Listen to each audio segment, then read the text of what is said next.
Hi, I'm Marissa, and this is Kennedy, and this is Cocktails and Controllers, a show where we get drunk and retell your favorite games, possibly ruining them for all time. Today we are talking about The Outer Worlds. It is sometimes confused with The Outer Wilds, but it's not that one, it's the other one. Oh, I forgot that was a thing. Okay, so honestly, when I was buying this game, I had to stop and think about which one I was buying because they're both in there and they both come up. Yeah. So then I had to pause and low-key I had to Google which one it was. I have both. Do you really? Yeah. Did you buy one on accident or were you actually doing No, I was actually buying it. Okay.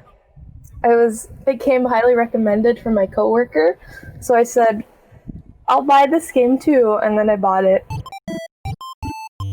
What are you drinking, Kennedy? So I saved it, so I didn't mix it yet because I'm trying to be real fancy today.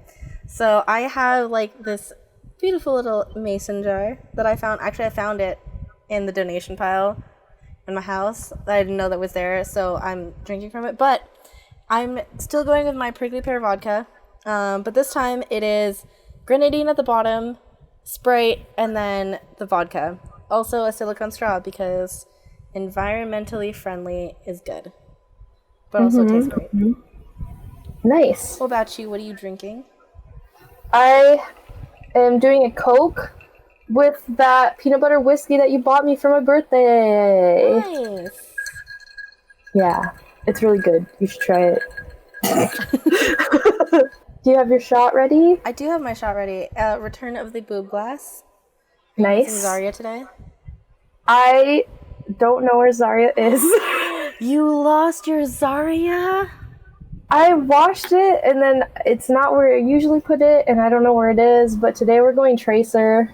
Okay. Overwatch themed. I like it. Yeah. It's a 4-set, but yeah, no, sorry, I have Tracer today. Wait, so who's in the other set? Symmetra and Mercy. Okay. Yeah. Love them girls. Mm-hmm. Yep, me too. All right, so cheers. Cheers. Kanpai. Kanpai.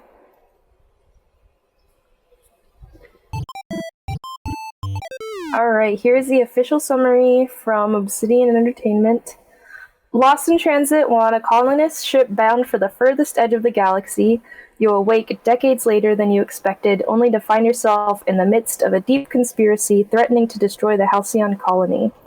As you explore the furthest reaches of space and encounter a host of faction all vying for power, who you decide to become will determine the fate of everyone in Halcyon. In the corporate equation for the colony, you are the unplanned variable. So can I just say that when I heard Outer Worlds was coming out, I was low-key real excited because Obsidian are the creators of Fallout, or Fallout New Vegas. And I'm a huge Fallout person. If you cannot tell, the flag behind me is from Fallout. But when I saw that the creators were coming out with a new game, I got real excited about it because I knew it was going to be good. That, and there are a bunch of conspiracy theories, if you will, about how it connects to the Fallout universe. And there's quite a few little hints in there that they are connected, but it's never explicitly stated. But just throwing it out there. I didn't know that. I wanted to play this game because I could be a stupid character. And that's all I wanted. That's fair. I do love that, right from the get-go, when you see all the trailers, they outright they state, you can be whatever you want. And then one of the options is, Moon Man. Yeah! I was this close to wearing a Moon Man helmet today. This close. You didn't make it? I didn't Are you gonna make it? I'm gonna make it. Okay. It'll show up in a different episode when we cover their DLCs. Because, fun fact, the DLCs are coming out in September. 1 of 2, I believe. But we'll cover it when it comes. Okay. But it's supposed to be a very film noir-esque type DLC, and I'm very excited about that. I don't remember this game. Disclaimer, I don't remember this game. I played some of it yesterday again, and I recall some of the beginning, but the last time I played before yesterday was in December. So, it's been a while. Also, another thing that I think others should note is that you and I have a very different play style. I forget Marissa, to play things. you went down the dumb route. Yeah, I expect love my being character dumb. into everything else. I'm usually not a melee build, so I didn't spec into any of those, but I definitely did in persuasion and intimidation. So I got most of the dialogue options open for me by the time the game was. I do most of the stupid options just because there was that one trailer where I don't remember which old lady it was, but you say something dumb and then she's like, "Oh, bless your heart," and then that made me laugh so hard that I knew I had to do I a know which one you're stupid talking character. about, yeah. Yeah, I and think she so might say that no matter what, because Are I you got that sure? reaction from her, so. No, aw, damn it! It was like the greenhouse lady, wasn't it? I think. Oh, was it? Oh, I got mine I from think the it was insurance her. lady. I thought it was the greenhouse lady. I don't remember. We'll get But there. that line made me laugh so hard that I was like, I gotta be stupid. The only thing is, I wish there were more. Like, I wish you could go like actually so stupid, like so stupid. I'm disappointed, kind of, that it only comes up once in a while. Like, it only gives you the dumb answer once in a while. But every time it does come up, I usually pick it. Usually, though, they'll only give you the dumb choices when it's absolutely plot necessary. Oh, well, I always pick them then. And it makes me laugh. But then, like, I have really low persuasion, I have really low intimidation, but I can lie like nobody's business. And it's so funny to me. The only thing is, like, I wish I had my hacker skill up because I can't freaking hack into anything, and it's making me annoyed. If you take Vicar Max with you, he raises your hacking skills. Okay. I think he ups it by 10 if you finish his side quest. Okay. I fully recommend finishing all your companions' personal quests. I was gonna put him into my party, but then I didn't. So we'll get into the actual game. While you do that, I'm gonna finish off the rest of this bottle. Oh, congratulations. Thank you. Because I have enough room in my glass now to finish it. Oh my god. It is all gone now, and I'm ready to add it to my non-existent bottle shelf, which I will add. Your soon-to-come bottle shelf. Anyway, I don't remember this game, so I'll try and do it the best that I can. So, the game is in the future, in space, and you're in hypersleep, getting to the more space, because it's far. But something happens and nobody wakes up, and then some weird guy finds you. He's like old and weird, and he has gray hair. Phineas Wells. Phineas, yeah. Yes. Which I only remember. Actually, I didn't know this until somebody pointed it out. But Phineas Wells is actually based on the character Rick from Rick and Morty, as far as like appearance-wise and things like that. Personally, you can yell at me if you want to. I'm not a huge fan of Rick and Morty, just because of the culture around it. I guess that makes sense. He does have the hair. Yep. But I used to be a fan until people got weird about the sauce. Yeah, and then me too. And then I was like, this is weird. And then people were like, Pickle Rick, and I was like, I don't want to watch that show anymore. Dude, which is really exactly sad. What did it for me too? Because it's like Dan Harmon, isn't it? And I freaking love Dan Harmon, but I'm just like, my guy, I can't do it. It's because like it started cultivating this culture of like toxicity. Yeah. But I only remembered Phineas because I recently watched the Jackie Chan movie Around the World in 80 Days. Okay. And his name is Phileas. Never mind. This story doesn't correlate at all. Close enough. Anyway, Phineas, I'm still thinking about Phineas and Ferb, but Phineas wakes you up. He's like, he explains stuff to you. He explains what happened, right? In the beginning, he's like talking to you on a little screen. And then you're stuck on a pod in the middle of the ship, and then everyone else is still asleep. And he basically is like, if you want to wake the rest of them up, you got to do what I say or whatever. And then your little pod goes whoop, and then it flies off into space, and then it crashes into another ship, and then you kill a guy. So, clarification here. So you're ejected from an escape pod, and you end up falling, and Phineas Wells has this dude who's supposed to be his contact, and so you're supposed to meet him, and he tells, his name is Hawthorne, that's right. So Alex Hawthorne is Phineas's contact.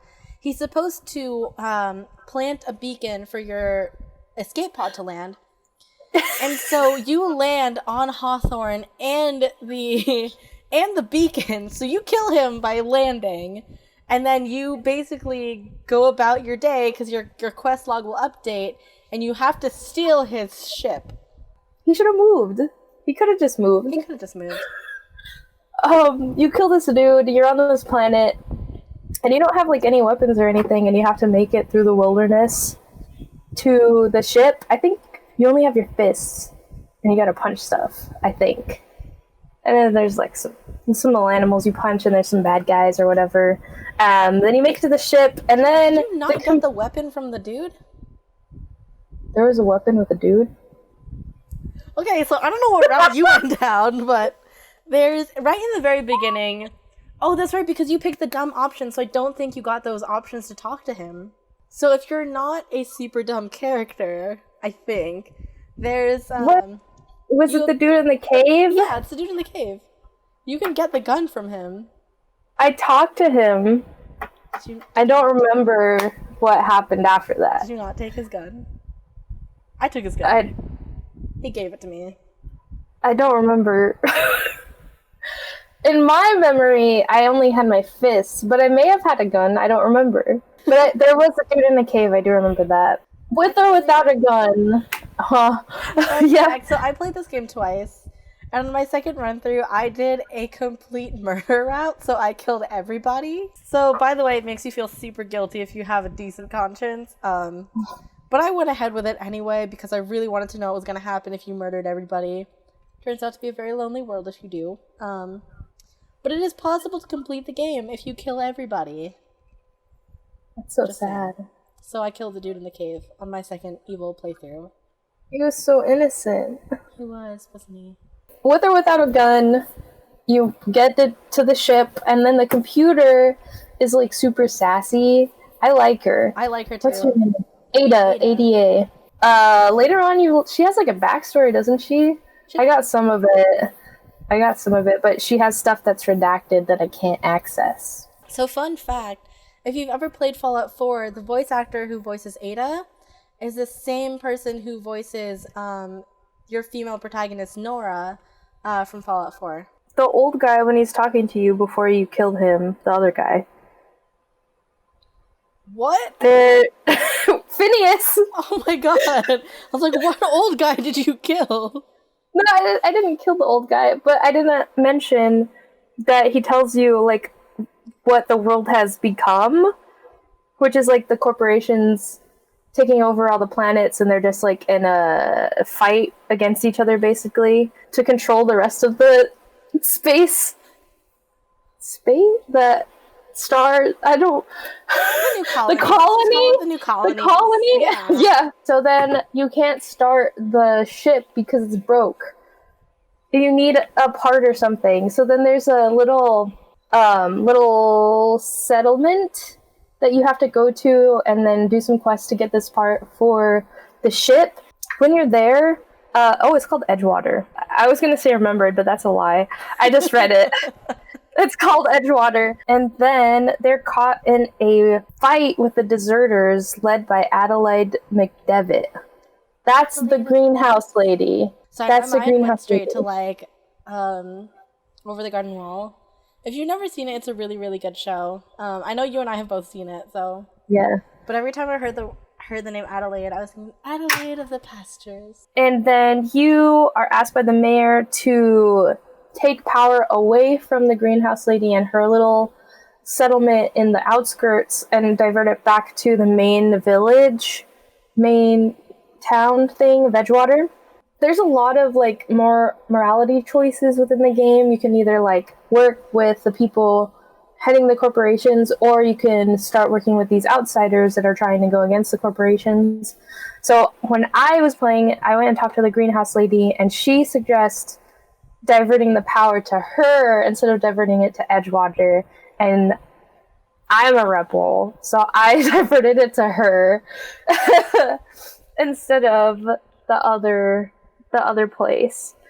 Okay, see, in my playthrough, I did the complete opposite of it. I diverted the power back to Edgewater. And then, see, here's the thing, because I took Parvati with me, because she was the first companion that you get, and it's kind of unavoidable, I think, to miss her as a companion, because she'll outright ask to come with you. And so she basically just shows up.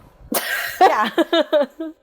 And so I took Parvati with me, and so she's the one who asked to talk to me, or said, hey, Captain, like, I want to talk to you about something, or right before I was going to pull the switch. Originally, I was actually going to side with the deserters, because I thought, hey, they have the better... morally speaking, I think they had the right idea. And so I was originally going to divert power to them, but Parvati said, no, you have to divert it to Edgewater. And then also, when I was talking to Vicar Max, he said, as noble as the deserters are, diverting power back to Edgewater would put less people at risk. Turns out, though, if you do divert power to Edgewater, you're able to get Reed Thompson, who's the original quest giver, and he's also the dude in power. And you can convince him to step down and put Adelaide in his position, so you unite both the deserters and the townsfolk.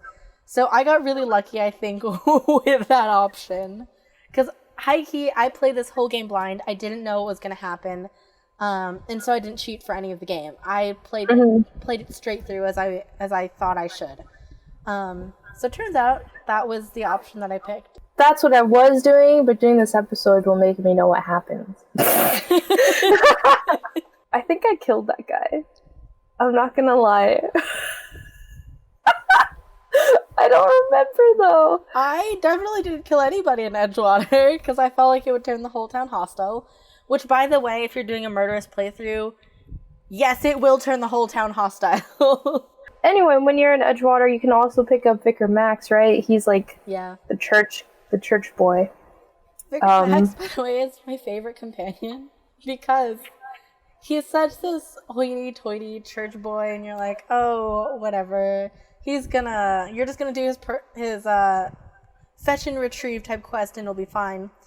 And then the second you give him the book that he needs for his quest, it's my favorite moment in the whole game, where he looks at it, he opens it, and he goes on about some universe blah blah bullshit, and then he goes, is this in fucking French? I can't fucking read French. I laughed so hard. Game. Oh my god. After that, Vicar Max was my number one companion. I played the whole game with him in my party. Just because he's such a sarcastic asshole that you gotta listen just for his dialogue. I haven't played with him in my party yet. I've only been using Elian Parvati. But I gotta switch it up, because apparently he gives you hacking skills, which I need. I will also say I love Parvati. She is one of my favorite companions. I think I really like her too. Companions, I think Felix was my least favorite, honestly. I just basically got him, and then I haven't used him after that. Yeah, that's kind of what I did. I completed his personal quest, and that was about it. I'll try him out. Maybe put him with Vicar Max or something, because those are the two that I haven't played with yet. Ellie and Vicar Max, though, by the way, have a really fun companion conversations when they're in Byzantium. So you should take them. Okay. Out. She and Vicar Max are the only one you get in Edgewater, right? Yeah. Okay. And then you get the part, and then you can... From there, you go to the Groundbreaker? Right? Yes. Okay. Oh, fun fact, because I don't think you got this option when you diverted power. Maybe? I don't know. Did you get the part where Adelaide tells you what her fertilizer is made out of? I don't remember. Is it Okay. poop? Fun fact, it's human remains. Ah! So that's how Worst. she... So I think she only tells you if you divert power back to Edgewater. Because then you can ask her... Or I think she'll voluntarily tell you that she was self-sustaining. Because, in all honesty, they are a self-sustaining community. And then you can ask her why. And if you pass the persuasion check, she'll tell you straight up, oh, I'm using dead bodies. And then so by the end of that whole quest line, the whole town of Edgewater becomes self-sustaining. They don't need to rely on the board for resources anymore. They just have to kill people. Or they use the bodies that are already in their cemetery, which is what she's been doing. Oh, She doesn't kill them, she waits for them to die. But what if in the future it becomes like they have to pick someone? Ooh, that's gonna suck. It could happen. This world is bad. Mm-hmm. Then you go to the Groundbreaker, which is like a really big ship in space, but it's like a mall kind of. And oh yeah, it is kind of like mall-like. Yeah. There's a lot of shops on there, and then that's where you meet the Sublight something, and then the other people, which are like the board members. The Moonlight something whatevers. I thought it was just Sublight. And then they have like a board person in there. Yeah, but then on the other side of the Groundbreaker, there's the other place. It's not Sublight. Because they're feuding. That's something with an M, I don't remember. MSI? Maybe. I don't remember. Yes. Okay, so MSI is Monarch Monarch something Industries. I don't know what the S stands for. I don't remember. Yeah. Okay, I think that was the other one. Monarch Stellar Industries, that's what it is. I got my corporations right. Yeah, I just remember that they're the two largest things in the Groundbreaker, and they're kind of feuding a little bit. Just because Sublight is a courier service, and MSI is kind of blocking them out of places. But in the Groundbreaker, you can recruit Ellie, and she's this really cool lady that is a monster hunter, and I keep putting her in my party because she kills stuff real good. Also, she increases your medical skill, because she's a doctor. That's true. Yeah, okay. Because there was that quest where you had to get... Okay, I remember that. And then, don't you have to steal something at some point? You have to, like... Oh, yeah. Pretend to be... save her friend, I think. And that's where you go to the board dude? Yeah. Udon Bedford. Oh my god, how do you remember that name? So high key, if you go through all the Groundbreakers terminal, little fun facts. So these are all like side things that you wouldn't know unless you read terminals and shit like that, which I do because I'm a huge fan of lore. And so if you go through the Unreliables terminals in your personal captain quarters, you can find out that Udon Bedford had a little bit of a crush on Alex Hawthorne. And it's very obvious in the way that he writes his letters, and it's very one-sided too. Like, Hawthorne very clearly does not give a shit about Bedford, but in every letter, Bedford comes across as this super needy individual. When you go into Groundbreaker for the first time, your ship gets impounded by orders of Udon Bedford, and if you read all the terminals, it's because he's trying to force Alex Hawthorne into having a conversation with him. Oh my god. He's got this crush on him. So, if you go and talk to him, he'll be really disappointed if you tell him, oh, by the way, I killed Hawthorne. He'll be real depressed about it. And then, if you read the guard's terminal, if you have a hack skill high enough, you can sneak into the guard's terminal, read it, and it'll tell you that they straight up know that you are not Alex Hawthorne. They just let you in anyway. Yeah, that's why they impound your ship. That's fun. Also, if you return to Groundbreaker sometime down the line, I don't know when it is, but after your whole interaction with Udon Bedford, you will find out that the board actually had him killed. And you'll find his body in garbage disposal. That's sad. I felt really sad about it. And also in the Groundbreaker, you can recruit Felix, which is this kid that tries to steal from you. In the beginning, when you first meet him, I'm pretty sure he like tries to pickpocket you or something. I don't think he tried to pickpocket you. He got in an argument with somebody because he decked his supervisor in the face with a bat. Oh, I don't remember that. Yeah. Oh, and then you can like step in and be like, let him go or whatever. Anyway, you recruit that kid too. I don't know what his deal is. I haven't talked to him very much. Did you make him do his whole acceptance speech thing, or like his whole where he basically prepared a speech for you to be like, hey, take me on the on your ship? I did the whole thing with him. It was amazing. I had Parvati with me at the time. It was so funny because Parvati was basically saying, oh my god, he's such a cute little puppy. We gotta take him with us. She like, I gotta stop having her in my party because she comments on everything and is like, oh, we gotta help her, Captain. And I'm just like, Parvati, I gotta get through this game. Like, I like you. And then I end up doing the quest just because she asked me to. Also, yeah, I really like the tune. Voiced by Ashley Birch, who is also Chloe in the Life is Strange games. And Tiny Tina in Borderlands. Tiny Tina in Borderlands, yes. I really like Ashley Birch. I can pick her out. Her voice is really distinct. You know she's from Phoenix? Yes, I did know that. I'm really gay for Ashley Birch. Yeah, same. So after the Groundbreaker and you get Ellie and Felix, you go to Terra 2 and Roseway, right? Because you're trying to get to Monarch, but you need the nav key. And when you talk to that old lady, she says, go to Terra 2 and Roseway and get me 3 things of information. And this is where that's right. I done did messed up. Uh-oh. Also, I think before that you can go to Phineas's little station, his secret station, and he gives you the shrink ray, and then, like, antics happen. And then after that, I think I went to Terra 2 and I started doing that mission for the old lady Gladys. And that's where I started playing again last night.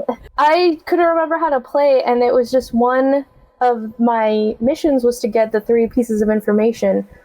So I went around and I got the information, and then I didn't realize I had to take it to Gladys, so I went and returned it back to, like, the different scientists. Okay, actually, low-key, I did the same thing, too. Not because I forgot, but because I thought it was the right thing to do. So I returned all the information and then had to do, like, a bunch of other side quests. And I think I also just went to a different location and just started killing random marauders and stealing their bits. So that I could pay for that stupid nav key. Yeah, so this is where it gets wild for me, because I gave the information back because I didn't remember what I was supposed to do. Then I went back to the Groundbreaker to talk to her, and then it said, return the pieces of information, and I clicked that. But I couldn't return anything because I had given it all back, and I was like, wow, I done did messed up. And then I looked up how to get the nav key without giving her the information, which apparently, even if you do give her the information, she makes you pay 10,000 bits anyway. Yeah. It's basically a wash, essentially. She'll pay you for the information, but then it's the same thing as if you buy the nav key from her. Yeah. So either way. Yeah. I don't know, but out like $10,000 for it, bits. Yeah, it's 10,000 bits. And then I looked it up. I was like, how do I get the nav key if I don't give her the information? I found out that even if you do give it to her, it doesn't matter. You still have to pay. And then it was like, you can steal it from her. But then I went over to the safe, and I don't have a high enough hacking skill, so I can't do that. And then they're like, you can just kill her and take her key. But every time I talk to her, she calls you, like, sweetheart and is really nice to you, and she keeps giving you candy when you leave. So I'm like, I can't kill her. She's basically a grandma. And then it also says you can just land on Monarch. But instead of taking you into the town, it's, like, a platform in the middle of nowhere, and you can just, like, sprint to the main town. So I landed. I tried to do that. I tried to run, but then Ellie and Parvati both died, and I felt really bad. So I kept reloading and trying to keep running, and I think I did that 3 times before I finally just, like, gave up and then went back to the Groundbreaker. and like paid the money for it. Yeah, Cascadia. So Cascadia is your other option for getting there, and you'll end up there if you do Parvati's personal quest. But yeah, it's a super dangerous area, and they tell you outright when you're landing that it's a warning danger zone. And so if you choose to go in there, then that's on you, boo. Yeah. Also, when you land, I got a message from Phineas, and he's like, "Turn back! Like this is too dangerous for you. Go get the nav key." And I was like, "Phineas, it's gonna be fine." And then 5 minutes later, we're all dead. Yeah. I went back, bought the key, came back, landed for reals this time in the town, and then I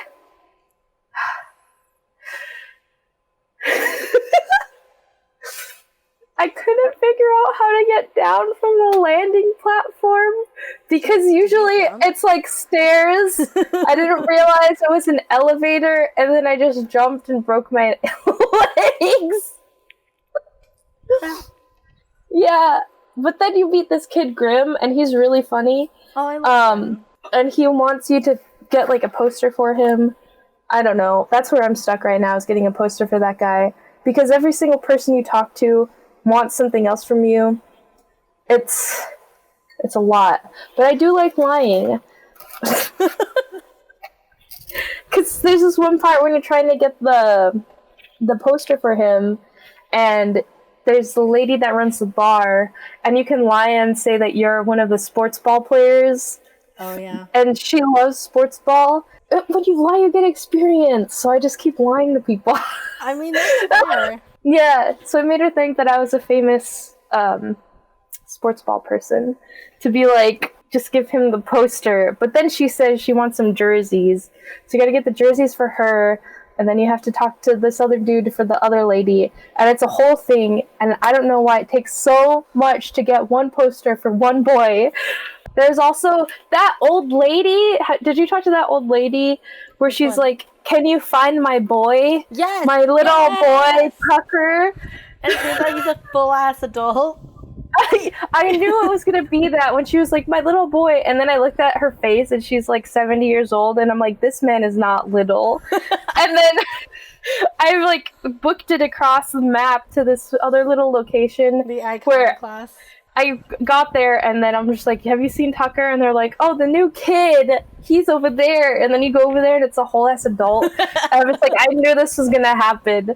Right? Yeah. And then she fucking calls him Tuck Tuck. I'm like, stop. Yeah.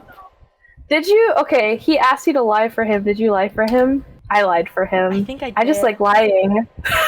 I think I did too, honestly. I was so on his side, honestly. So every time his mom said something weird, I just took his side. Wait, did you make him talk to her? I think I did. I did it. Oh my god, what'd you do? Did you say that he died or some shit like that? Bro! Bro, that's so mean! Yeah, it is really mean.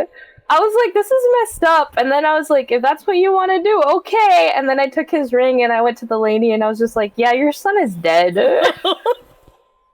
Oh my god! Oh my god! I actually made him sit down and talk this shit out. I wanted to do that, but then I was like, I don't have time for that.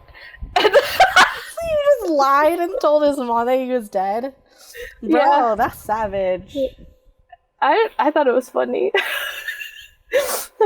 After I did that, there was like the dude who was dead in his apartment, and then I killed his killers. And then there's the lady that wants you to ask this other dude out for him. That for her. A cute quest. He's a weird dude, though. A real weird dude. He's a really weird kid. Yeah.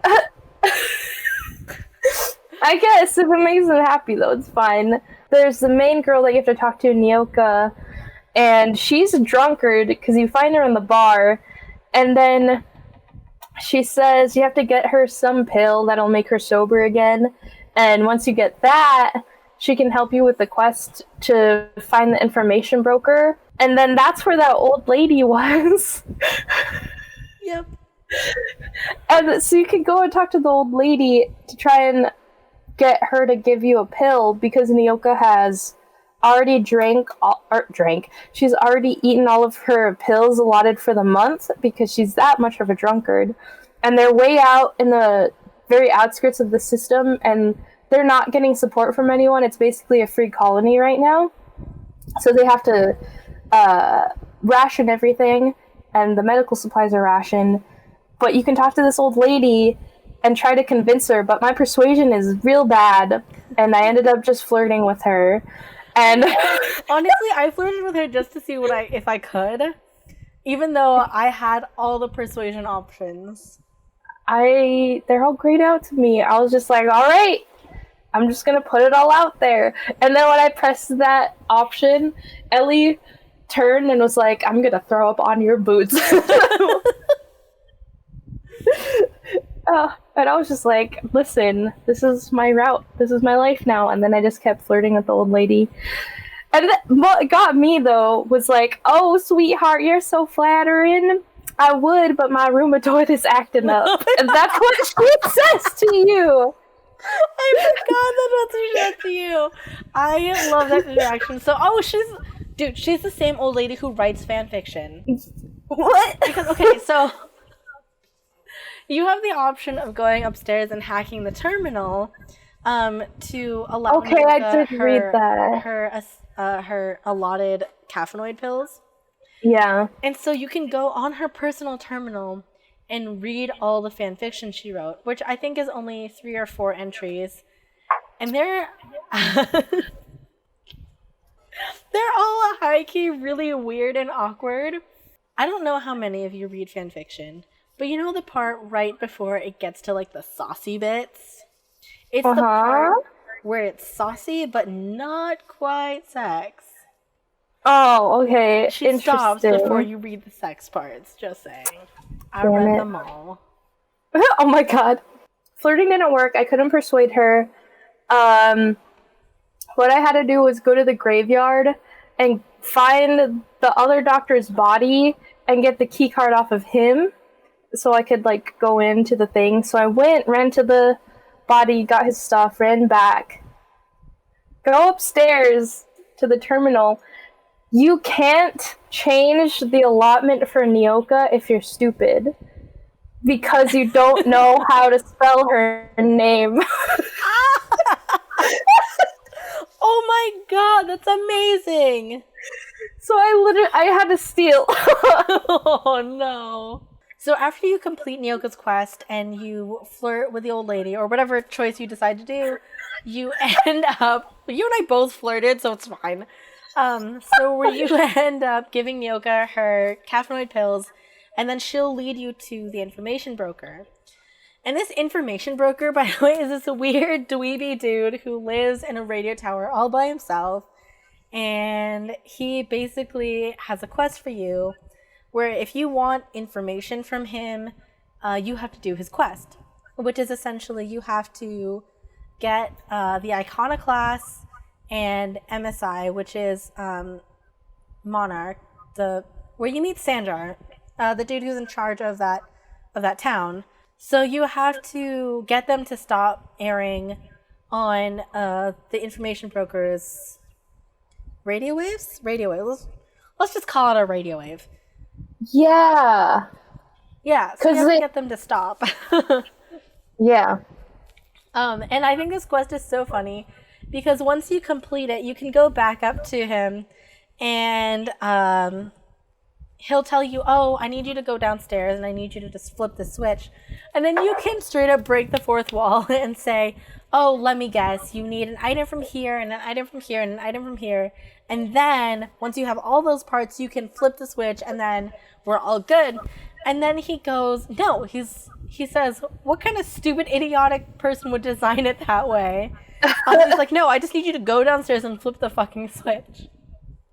Which I think is a hilarious jab at the way that video game developers design quests, where you do need to do something, and it is just as simple as flipping a switch, except you need to go and collect certain items to do that. So I thought that was a hilarious little jab at game developers.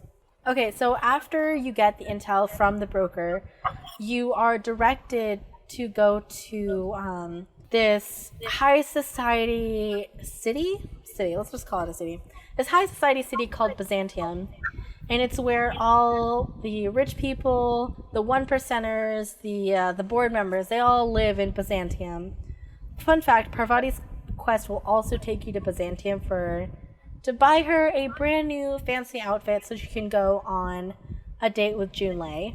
But I did that quest where you pep Parvati up and make her ask out Junlei. Yes. So I did that one yesterday. I love Junlei and Parvati's ship. It's so wholesome. It's so sweet. Fun fact, Parvati is a canon asexual character, and I love that representation. But I love that it is addressed, and when you do finish that quest line, Parvati does mention that she brought it up with Junlei, and Junlei will tell her that it's fine, that she would just like to hold hands and an occasional back rub once in a while, but other than that, it's fine. And I love that. I love that so much. And I think if you really, really pay attention on a second playthrough, or even after watching this or reading spoilers, I think you'll start to pick up on hints that Junlei is also of the female persuasion. She mentions to you when you first meet her, you can ask her, hey, how come you're not training a predecessor? And then she says something along the lines of, she says, I don't think you're going to see any mini Junleis running around. And I think that was kind of the first hint that you get. Oh, hey, Junlei probably is not into dudes. Probably don't want to be shenangling out a child. After that whole sidetrack, you're in Byzantium, and you basically can pick up a few side quests here and there. And there's quite a few really, really amusing ones in there, namely one being where you can star in a movie, and you go up for your audition, and you can, fun fact, murder everybody in there, and there will be no consequences. What? Yes, that is the thing. The other one that I find is very interesting is where you can talk to this one girl who's an absolute and utter bitch to you. And she will ask you to investigate the early retirement program, which is essentially a lottery. So people from all over the colonies can submit their name in a questionnaire, and they'll get picked by lottery to be part of the early retirement program. And this program essentially says, hey, you can retire early. We're going to give you a separate district in Byzantium all for you. It's all luxuries and whatever it is, right? And so this girl sends you to investigate. You find out that they're straight up murdering all these people who won the lottery. And then so I'm an asshole, right? So I went back to the girl, and you have the option of telling her the truth, which, by the way, when you do tell her the truth, she will say, oh, thank God, that is such a great idea. I love that Byzantium is taking the time to murder all these people because it keeps our society pure and getting rid of the riffraff. So basically that's her option if you decide to tell her the truth. The other option is to lie to her and say, oh yeah, these people are living in great absolute luxury, and then she will go off to seek out early retirement and she will die. You can kill her? Oh my god. So you can straight up just kill her, and that's what I did. And so I had a quick save right before I told her the truth, and when she was an asshole about it, I went back, reloaded my quick save, and led her to her death because fuck that bitch. Just saying. Oh my god. So those are a couple of the fun side quests. And then going back to our main quest, you have to break into the Earth Minister's office, and he will tell you that he hasn't been receiving messages from Earth in a very long time, and that he is essentially confined to his room. He's essentially under house arrest, and the Chairman Rockwell, has been ordering chemicals called dimethyl sulfoxide? What the hell? Either way, it's... How do you know this? I don't know. So either way, so Phineas Wells needs that chemical, and it's the chemical that he needs to wake up everybody from the Hope, the ship that you were unfrozen from. And he needs all of that chemicals to wake up all of your fellow colonists so that you guys can save the colony.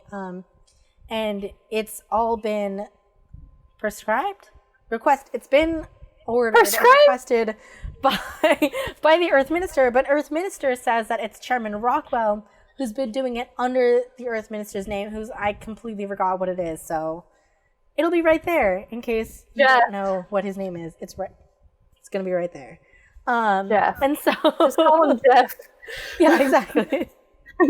And so Chairman Rockwell, you break into his office and you find on his terminal a bunch of recordings. And it's a message to the whole Halcyon system, colonies, everybody basically. And he basically says, by the way, so we're running out of food and resources, and so everybody's going to die. Here's what we're going to do. And so his whole plan is to freeze some of the colonists so that they can have their best and their brightest working on a solution to feed the whole colony and make sure that they don't go into a mass extinction, right? And it's done in a very weird, humorous way where you are both horrified, but you also kind of have to laugh at the same time. But this is the first glimpse that you see where he's kind of a psychotic individual. He is a straight up madman. It's weird. You just gotta play it to understand, honestly. Or look it up on YouTube if you like. Okay, so either way, while you're hacking the terminal for Chairman Rockwell, you can also find out if you have a high enough hack skill. If and only if you get this, you get to find out where the shipment is being taken, where it's being delivered, and you can talk to your contact or Phineas's contact in the loading bay of Byzantium. If you don't have that option, then I did look this up afterwards, by the way. So if you don't have that option, you can search through and you can find out where it's being delivered, and then you will have to sneak into that facility the long way around. If not, the other girl who's in the loading bay, the smuggler, she will help you to get into the facility, and you will automatically land there without having to go through all the other channels. So fun fact, when you are meeting up with this informant, she gives you code names in Parvati. If you have Parvati on as a companion, she will ask if her code name can be Chicken, because they can adopt young and take care of them. And it's a very, very sweet Parvati moment, despite the fact that it's a little bit weird. She's so nice. She is. I love her. Like I said before, she keeps telling me to do things, and I do it because I like her. I mean, same. Even if I don't want to. So you end up in the facility where you can do a bunch of snooping, and you figure out that the board has been experimenting on frozen colonists, on frozen people, on how to revive them using said chemical. And you can also find out that they've been going berserk. Like, they go absolutely insane when you revive them from their cryogenic sleep. And later on, when you get to steal the dimethyl sulfoxide, you get the option of stealing 30% of it or all of it. Here's the horrible part. If you steal the 30%, you can only revive some of the Hope's colonists, but you manage to save everybody in the laboratory. If you take the 100% dimethyl sulfoxide, you get to save everybody in the Hope, but that means killing everybody else in the lab. And if you kill everybody in the lab, you literally get to hear them horribly die. And it is very, very heartbreaking. And it makes you feel super, super guilty. You have to sit there and you have to listen to them all drown and die. You can just turn your volume down, though. Technically could. I, however, chose to only take the 30% because I really couldn't listen to them die. I took the 30% and then went off to Phineas Wells, who does eventually tell you it's not enough, but he can save most, or some at least, of the Hope's colonists, which is good. I held out hope that if we were able to keep some of them alive, then we would find a way to wake them up without said chemical. The problem now you're presented with is that has the chemical, but now he needs access to the Hope. And the Hope, by the way, is on the opposite side of the planet, or the galaxy, or solar system? Space. Sure. It's across space, right? And a lot of space. Yeah. It's a long time to get there. And he can't be realistically traveling back and forth, so you need to figure out a way to get Wells and the Hope in the same place at the same time. So this is where you come up with this plan to skip the Hope. And so the skip drive is essentially like the warp drive, except it's faster. And so if you're a sci-fi person and you know what warp drive is, it's a Star Trek reference, and basically you can travel faster than the speed of light type of scenario. Skip drive is faster than that. You can essentially hop from one place to another. So your whole deal is that you have to skip the Hope to Phineas's lab. And here's kind of where things start to divulge as far as what ending you're going to get. And there's a bunch of different endings that you can get.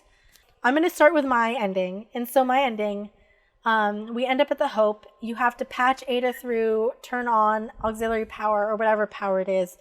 And I think you have to power it from your own unreliable ship. And so once you do that, you're at the terminal or at the computer. And you can either let Ada do it, or you can do it yourself.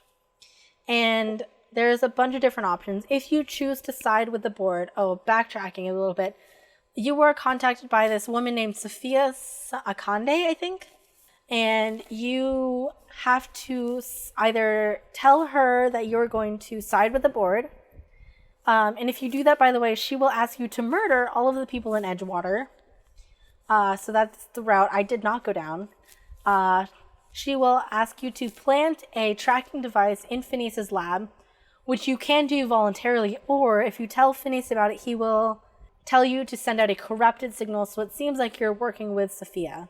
I chose to tell Phineas, and so I sent out a corrupted signal, and Sophia thinks I'm still working with her.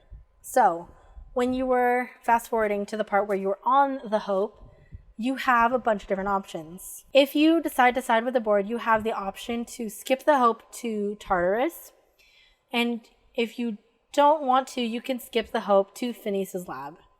I did not get the option to skip the Hope to Tartarus because that's not the path that I went down. On my playthrough, I was able to successfully skip the Hope to Phineas's laboratory in the Rings of Terra 2. There is an option. When you skip to Tartarus, you will side with the board and the story will play out from there. For purposes of this episode, we are not going to cover that because that is not the ending that I got, and I'm pretty sure is not the ending Marisa will get. So if you want to know what happens if you skip the ship to Tartarus, that's essentially the board ending. I didn't get that, so I don't actually know what happens. You'll probably have to Google that on your own. Here's the ending that I think Marisa will get because she has all the dumb options. Hell yeah. So when you skip the Hope, you have the option of letting Ada do it, or you can do it yourself. If you do it yourself, you can pass an engineering and intelligence check. I think it's an intelligence check. If you pass an engineering check of, I think it's 70 or it's a high number, then you can skip it yourself successfully to Terra 2 and you're fine. If you pick the dumb option, you will skip the Hope straight into the sun. You will die, and the credits will roll. That is the end of your gameplay right then and there. Just saying. It's hilarious.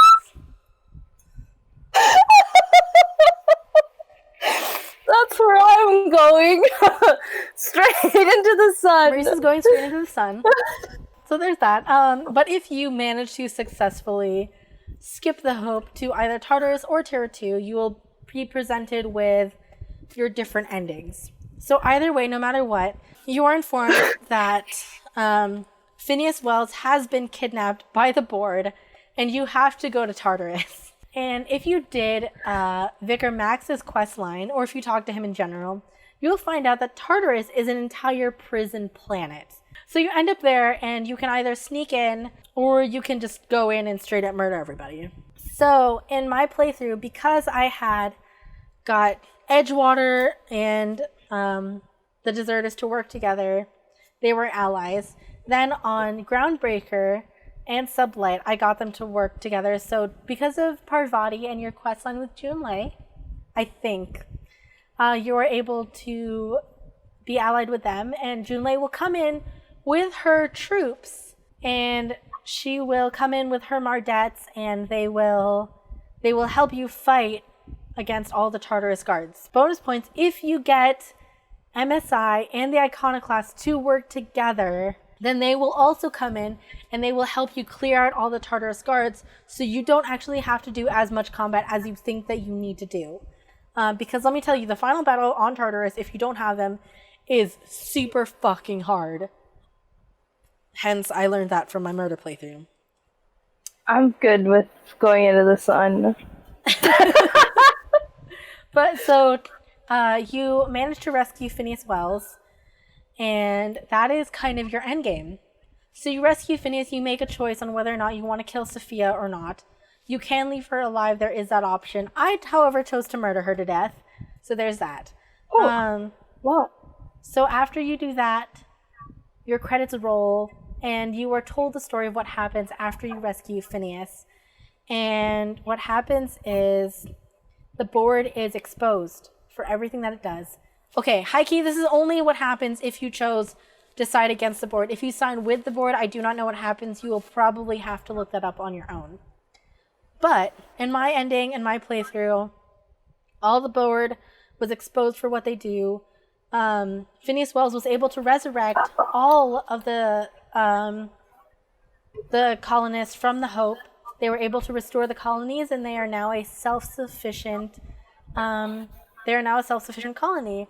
All your companions get to live out their happy lives only if you complete their side quests or their personal quests. And if you got the best ending for all of them, they will all get their best ending as well. And overall, it is a really good game, and you end up becoming a legend in these colonies. Even if you go into the sun? Except if you go into the sun. Boo! If you get the best option, you go down in history as a legend. But yeah, that is the end of the game. End of the game. I finished my drink. Nice. And I will take us out with our ending. Thank you for watching this episode. We will be back with another game. I have no idea what that is yet. But once we do know, you'll see it. Be sure to hit that subscribe button and the bell notification if you want to see what we're up to next. If you have an idea on what game you want us to drunkenly ruin, please drop that into a comments and we will probably play it or watch it. But for now, I will lead us out in our big cheers, our big cheers. Cheers!